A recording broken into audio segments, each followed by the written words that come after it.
Hello and welcome to Perspective X, news for Gen X by Gen X. You're good until the streetlights come on. So today I've got a couple of stories. I'm hoping this will be a shorter video. I always try for 15 minutes and I end up with 30. We'll see. What can I say? I enjoy talking. First thing I want to do is I want to go through some definitions because I think it's important. One of the things Democrats do relentlessly is they change the meanings of words. That's important. If you've read Orwell, you understand why. So let me give you a video here, and she'll explain to us. She'll give us some definitions. Oh, yes, please. Let's do this one. So there's a certain group of people that throw around big political words like they all mean the same thing. Nationalism, fascism, Nazism, communism. They are not the same. Most of us know that, but for this select group, we'll help them. So let's start simple. Nationalism. Nationalism means that you believe your country should protect its own borders, laws, culture, and, crazy idea, citizens. It's the idea that a nation should put its people first. Nationalism can easily exist inside a republic with elections and laws. Now, let's talk about fascism.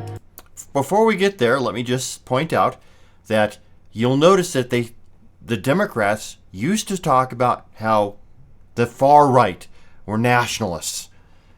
They've stopped doing that because people actually understood the definition. So instead, they changed it to white nationalists. The far right are white nationalists, which means basically that white nationalists believe that white people of a nation should be protected.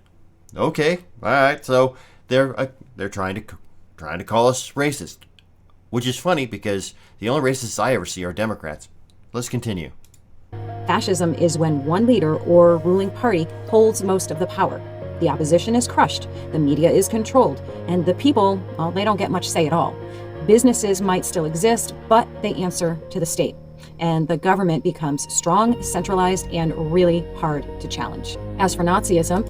So, let me just point out here that if you go by the definition of fascism by the person who coined the phrase, which would be Mussolini, everything is in service to the government. Doesn't matter what you're doing, everything goes towards the betterment or the benefit of the government. That's what fascism is. That's something that most people do not understand. They hear fascist and they think Nazis. Well, Nazism isn't quite the same. That was a very specific form of fascism. It added racial superiority and hatred into the mix. And it wasn't just strong government. It was strong government built on racial ideology and genocide. So that's why that word carries so much weight. And it should, and it definitely should not be watered down like it is today. Now, communism, it goes in a different direction on paper. Instead of focusing on race, it focuses on class. It teaches that wealthy people exploit workers. And the solution, according to communism, is to just eliminate private property and put the state in charge of the economy. In theory, it promises equality. In practice, it always ends up concentrating power in a small ruling group. Fascism, Nazism, and communism all grow the power of the state. When we call everything we disagree with fascist or Nazi, we blur real history. And we know that that's deliberate, that they do that, right? Those terms describe very specific systems. For centuries. Whoa. Oh, yes, please. Let's do this one. So, all grow the power of the state. When we call everything we disagree with fascist or Nazi, we blur real history. And we know that that's deliberate, that they do that, right? Those terms describe very specific systems that caused enormous suffering. We should care enough about truth to define our terms carefully, right? Because the truth is, once words lose their meaning, serious evil becomes just another insult. And that helps no one. Oh. So I want to point out, I hit my scroll bar on my mouse accidentally. I just want to point out that if you look at fascism, Nazism, and communism, they all have one thing in common, and that is everything is run by the government, centralized government. Well, okay, centralized government is a hallmark of the left. progressivism. I won't say liberalism. Progressivism. When everybody is concerned with the group, not the individual. The biggest group is always the government. And so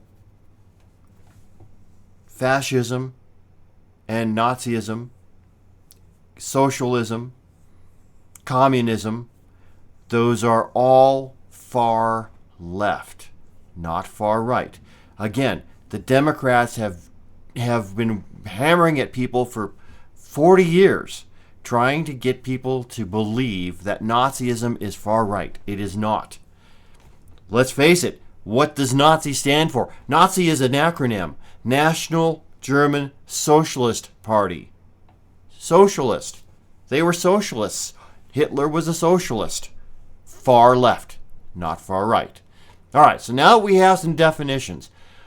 Not that this has anything to do with the rest of what I'm going to talk about today, but I felt it was important to put those out there because I know for a fact that the left is going to use terms in ways that they were never meant to be used in an effort to make it benefit them.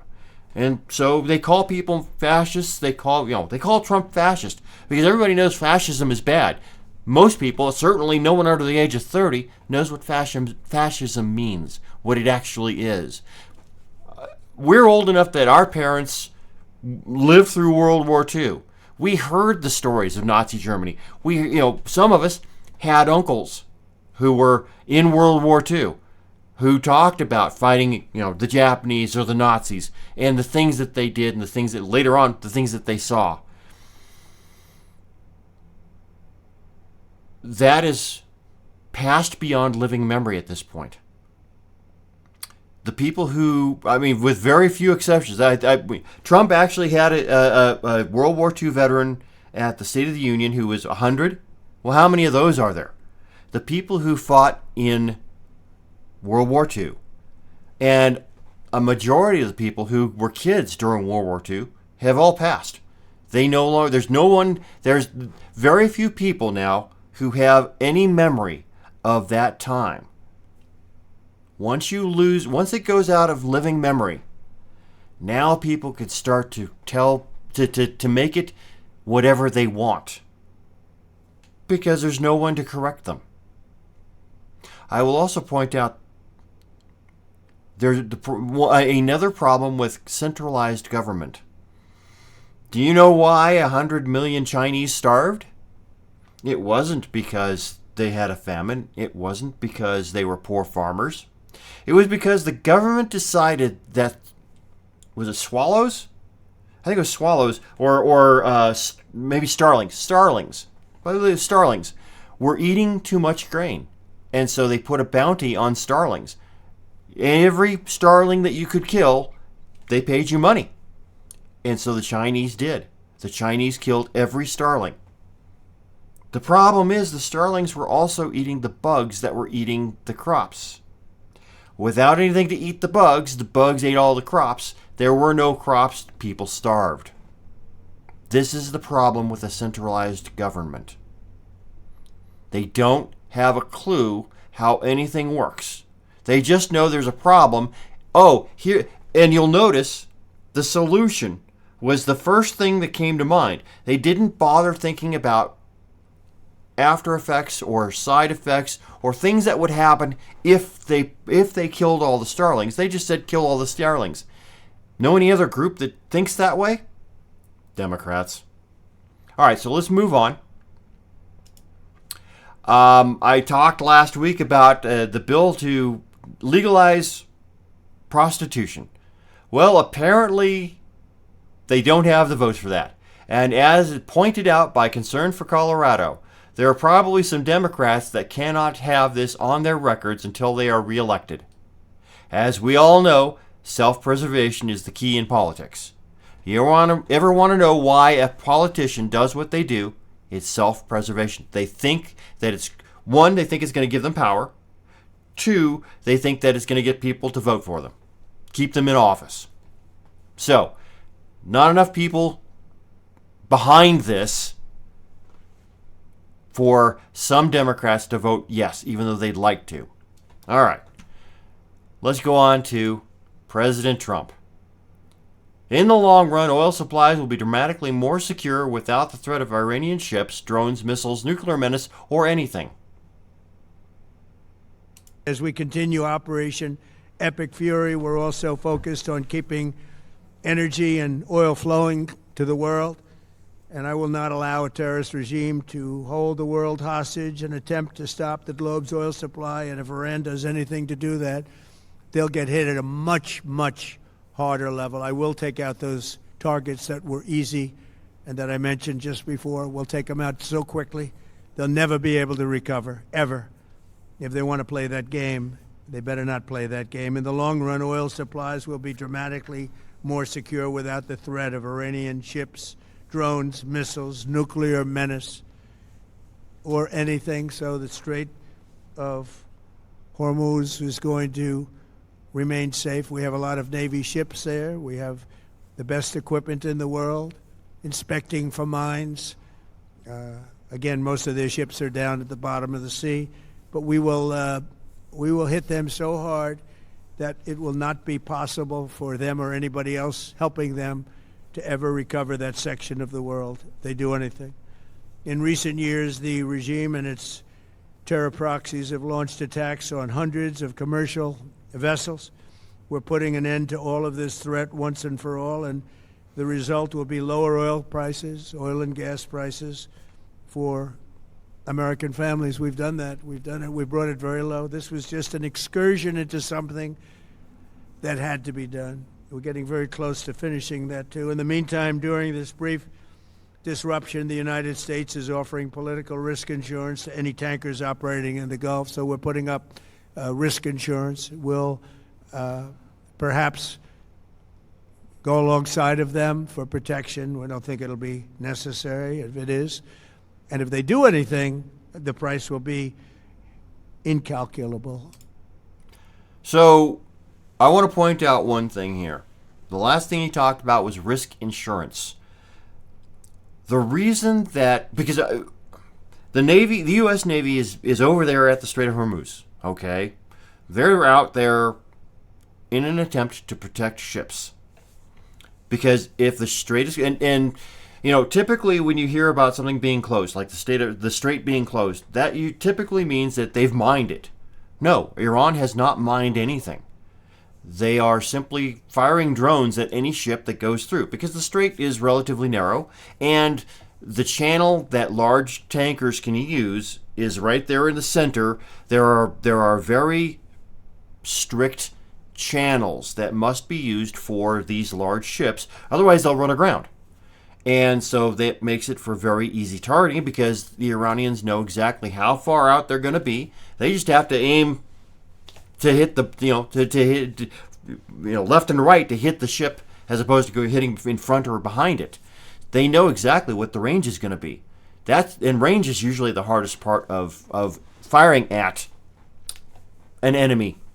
So no ships have been willing to go through the straits. Actually, I guess one did. They actually made it through. But no ships have been willing to go through because they've been told not to. The companies have not been able to get, the insurance companies that insure the tankers have said, we won't insure any losses accrued through this warfare.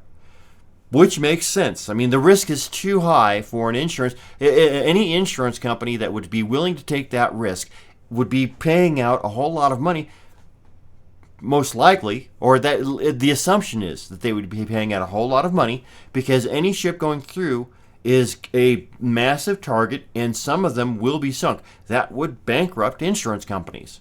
I know you don't really care, but it would.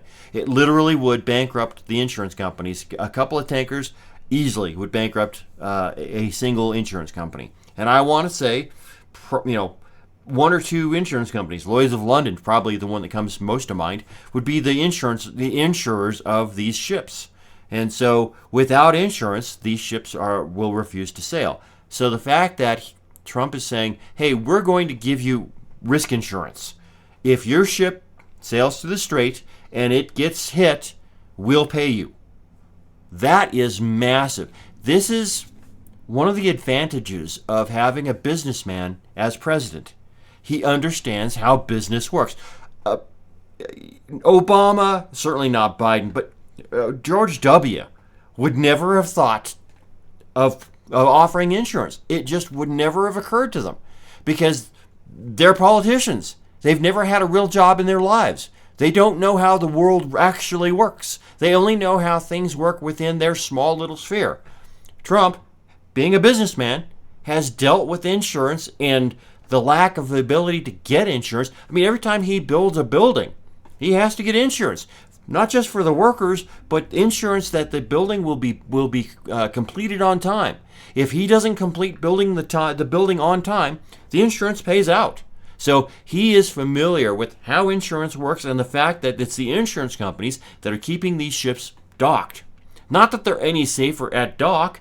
As we saw last week, at least one ship was hit by a drone docked at Bahrain. So being docked in the Gulf is not a guarantee that you won't be hit, but it's probably much safer than sailing through those straits. He also pointed out, just to make things a little more to ease the panic just a little bit more, he stated, "We'll be willing to sail alongside your ships if we need to." Well, okay. Can you imagine having a U.S. destroyer escorting a group of ships, having several destroyers escorting ships both directions through the strait? That is a massive signal to everyone saying, hey, we're protecting your ships. Anything comes at you, because they know which direction it's all going to come from. Anything comes at us, we'll fire at it. We will take it out of the skies. You don't have to worry. That is massive. Most people are not aware of how these things operate. And, he's saying these things not so that you as the American public will understand necessarily. He's putting out signals to the companies and to the world leaders. Hey, we're here. We're in charge. We'll take care of it. And of course, he doesn't need an insurance company. He's got the mint, the U.S. Mint. He can print as much money as he wants. The Federal Reserve will happily give him whatever money he needs should a ship be hit. If they've got destroyers or frigates or whatever out there escorting these ships, I don't think a single ship will be hit. And once they have demonstrated that the straits are open, that ships can safely pass, even under fire, these ships the companies will be happy to move their ships. I believe the insurance companies will contact the government saying, hey, are you willing to protect all these ships? If you're willing to protect all these ships, we'll go ahead and reinsure them as long as they're under the protection of the United States Navy. So I think the straits will open up, and that will certainly free up oil. Also, understand, the oil from Iran is not what's causing the oil spikes. It's the panic. The markets, the stock markets, the commodity markets work on emotion.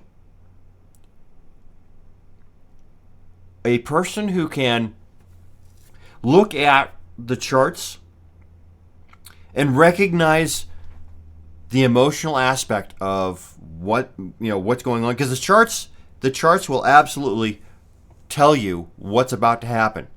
Anybody, as we learned with gold and silver, anytime an asset goes straight up, it has to drop. It has to drop precipitously. Well, that's what oil did. It went straight up. So of course it had to drop. When? Well, as soon as Trump said, "Hey, we're going to insure all these ships. We're going to protect them. We'll sail alongside." As soon as he said that, the price of oil immediately started to drop. Yeah, it will continue dropping as long as no ships are hit. As long as the strait, because if they hit a ship and it sinks, that'll close the straits for months. So it's in their best interest, Iran's best interest, to hit one of these ships and sink it right there in the channel. The American Navy has to keep that from happening. All right, so let's go on and talk about sleeper cells. Iran may be trying to activate sleeper cells outside the country. ABC News is reporting the U.S. just intercepted an encrypted message believed to have originated in Iran that may serve as an operational trigger for sleeper assets. The National News Desk, Jeff Harris joins us. You have been digging into this reported message, Jeff, and also how the U.S. plans to respond. What else are you learning? So ABC News is reporting that the coded signal was sent after the death of Iranian Supreme Leader Ali Khamenei just about 10 days ago on February 28th. The message appearing to hold instructions for, quote, covert operatives or sleeper assets. ABC News reporting Monday the U.S. has intercepted an encrypted message believed to have originated in Iran that may serve as a possible operational trigger to activate sleeper assets outside the country. A country like Iran does not have the capability to beat us militarily, so they rely on asymmetric means. So they will look to use cyber attacks. They will look to use proxies like Hezbollah, criminal agents. The U.S. warning said intelligence had detected a broadcast station repeatedly transmitting a message to multiple countries outside Iran. The alert reading in part, quote, while the exact contents of these transmissions cannot currently be determined, the sudden appearance of a new station with international rebroadcast characteristics warrants heightened situational awareness. A former FBI special agent issuing a warning just last week that this may happen. If ever there's going to have a Hezbollah cell or a Hamas cell act in the United States in a violent way, it's now, because their back's against the wall. A sleeper cell is a covert group of operatives who infiltrate a targeted community and remain inactive for an extended period of time. Blending into society to avoid detection, they wait for a specific signal or event to carry out a mission. While speaking in Florida Monday, President Trump being asked directly about these reported sleeper cells, specifically if Iran has activated any inside the United States. They've been trying for a long time. We've been very much on top of it. One of the things we have to do is get the Democrats to stop the Democrat shutdown, because, as you know, the apparatus that looks into that, Schumer and the Democrats have shut it down. Trump adding they have, quote, very good intelligence into that, while claiming these reported assets came in under the Biden administration. We're watching every single one of them. Yeah, we know a lot about them. The biggest problem we have is the Democrat shutdown. We know a lot about them, but the shutdown doesn't allow us to do what we have to do. Now, this news comes as the FBI continues to investigate a deadly shooting in a bar in Austin, Texas, just after the war started. The suspect, who you see right here, is accused of killing 2 people and injuring over a dozen more. Investigators now probing whether or not he was motivated by the war, since he was wearing a shirt with an Iranian flag design underneath a hoodie, which read "Property of Allah." Reporting for the National News Desk, I'm Jeff Harris. So now the question is, reporting for the National News Desk. How accurate is this? Well, I can tell you, I have a cousin who's my county sheriff, and I have a friend who was part of the one of the local police forces, and he just retired last summer. But before then, because I've been keeping an eye on this situation for a couple of years now. You remember all those single males of military age that came over across the border while Biden was president?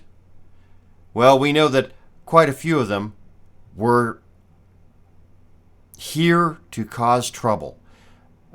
They were of Muslim background, here to cause trouble, most likely from Iran.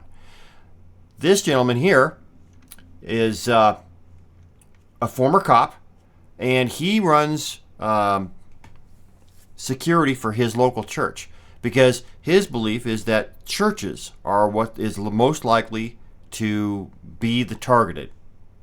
Welcome, Christian warriors. We have a lot of threats occurring in the United States. We know that mass attacks have occurred at our churches in the past, but we know that we have some mass attacks coming pretty soon to our churches. Now, the information I'm going to give you on how an attack is going to play out at your church, it comes from briefings that I received as a law enforcement officer, but it also comes from friends working within the government that are interviewing Hezbollah, Hamas, and these other threat actors. Now, what I'm about to tell you doesn't necessarily mean this is how every attack is going to occur, but it is the intelligence that everybody is receiving on how it may occur at your church. There are going to be deviations from this, but I think it's important to give you how these attacks might occur so that you can have a basic understanding of it and prepare for it at your church. Now, the most important thing, I'm going to talk about a lot of scary stuff here. Don't turn your church into a bunker. Put a smile on your face. Keep the doors open with guards posted nearby, just like we see in the Bible. Go read Nehemiah. Have a smile on your face and just be an enhanced greeter with good situational awareness. Many attacks are stopped. In fact, we've had 2 mass shootings stopped before they even started, and this is just 2 in the last 2 weeks because 2 people had good situational awareness, saw the threat, stopped it before it entered the church, and it was done. They saved countless lives. That's what you need to do. All right, there are 2 ways these attacks are going to play out. It's going to come out from a lone actor that is just being pushed by these Middle Eastern actors to attack us, or it's going to be a coordinated attack amongst terrorists to come to your church. Let's start about the lone actor first. The lone actor is going to be a person has mental illness, could be demonically possessed, but they are online and they are seeing magazines put out by Al-Qaeda, ISIS, and everybody else that tells them how to make a bomb, how to do a mass attack, and they're following through that information. We are seeing that a couple times a year. They're going to use whatever means is available to them. If they have a firearm, a knife, a vehicle, whatever, they're going to use that to conduct the mass attack. They may do limited pre-attack surveillance. They might go one time to go look to see what the weak point is, and they may more than likely have an association with that church. They've attended in the past, or they have family members going there now. What we saw in the Michigan attack was they used a vehicle to initiate the assault. They'll use the vehicle to ram the building, then he set fire, and then he started firing on the people inside. It is up to you to stop these attacks. Law enforcement in the last 2 big active shooter events, the one we just saw in Austin where it was a Singalese national who initiated attack on people partying in downtown Austin, law enforcement was there in 56 seconds from the time the first shot was fired. And in Michigan at the LDS shooting, we saw that law enforcement was there within 90 seconds of the first shots being fired, and yet we still saw scores of people killed in those events. It is up to you to stop it immediately. All right, let's move on to the terrorists. Let's talk about Hezbollah and Hamas and how is it going to look if they attack your church tomorrow. Well, intelligence has shown that they are going to work in groups. In their interviews, they're saying that they would do this in teams. So what do the teams look like? The numbers, we don't know. I can't commit to a number, but imagine a team of just 5, and there will be multiple teams, and there's 2 ways it's going to play out. They'll attack multiple places in one city, or they'll attack multiple places throughout the United States to spread chaos. They're going to initiate that attack with explosives and firearms and maybe a vehicle and go for a mass casualty. And then they're going to try and break contact before law enforcement gets there so they can go do it another time. On the pre-attack surveillance for them, they're going to have multiple runs at a specific location, getting good surveillance. And so you will see them come by multiple times, and that's what you should look out for. After that initial attack, intelligence is showing that they may go to the hospital where people are going to be transported, and they're going to wait for them to get there. And when the victims get there and law enforcement and everybody shows up, they're going to attack the hospital and then take out as many people as they can to spread the numbers of those murdered.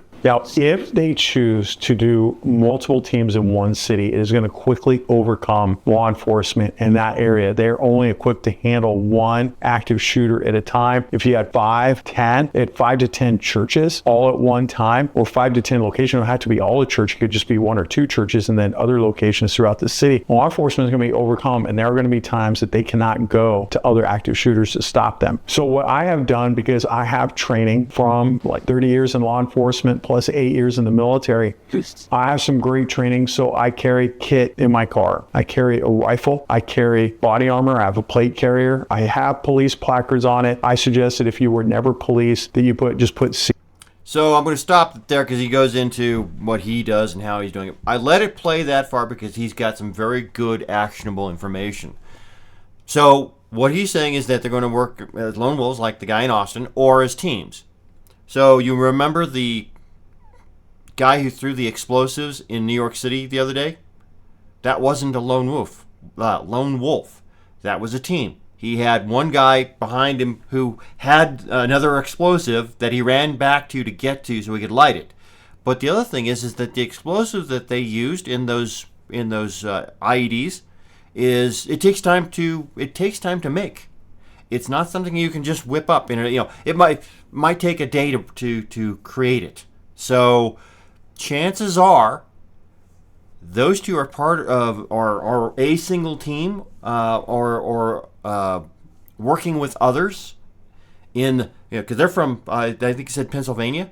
So on near the East Coast, likely part of a bigger team. They happened to hear about this protest and thought that it would be a good place. It would be a gathering of people, and so it would be a good place to create a lot of chaos, kill and injure a lot of people all at the same time. It was a good target, and so that's what they did. He also talks about after this church shooting, because again, he's focused on churches. That's what he does. He talks about after the shooting, after the initial church shooting, because they're going to try and get away before anybody shows up. They're going to then go to the hospitals, most likely places. I mean, they're going to have scanners. I mean, scanners are easy. I've got one back here. They're going to have scanners. They'll be able to tell where these people are going to be moved to, and they will go to the hospital after the patients arrive by ambulance, and they will do what they can with guns or with explosives to, again, attack the hospital. Why? Well, he says it's to take out more people. There's that, but really it is to sow panic, to create terror. That's why they call them terrorists. They're trying to create terror around hospitals, because if a hospital isn't safe and you find yourself under attack, now what do you do? Nowhere is safe. This is what they want to do. Is they want to create the illusion that nowhere you go is safe from them. That's what terrorism is all about. So, rerun through this video if you need to. Listen to the points he makes about what to look for.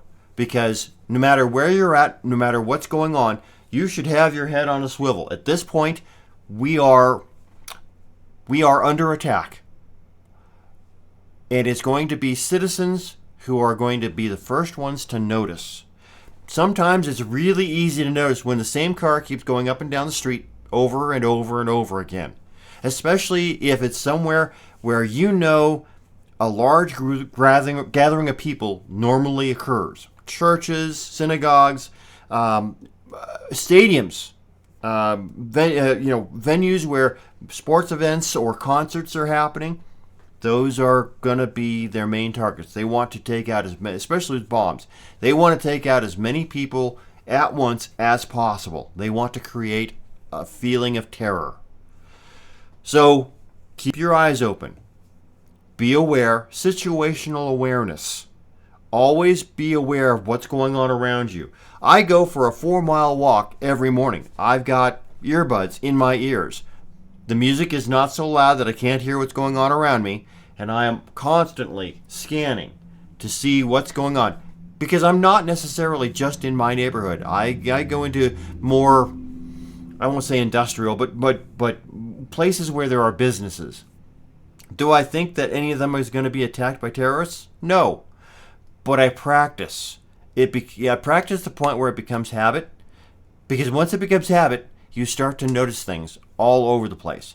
And I may be somewhere with a large gathering of people and suddenly see something that's off. I know how to let people know, hey, this doesn't look right. That's really all you have to do is tell someone, hey, this doesn't look right.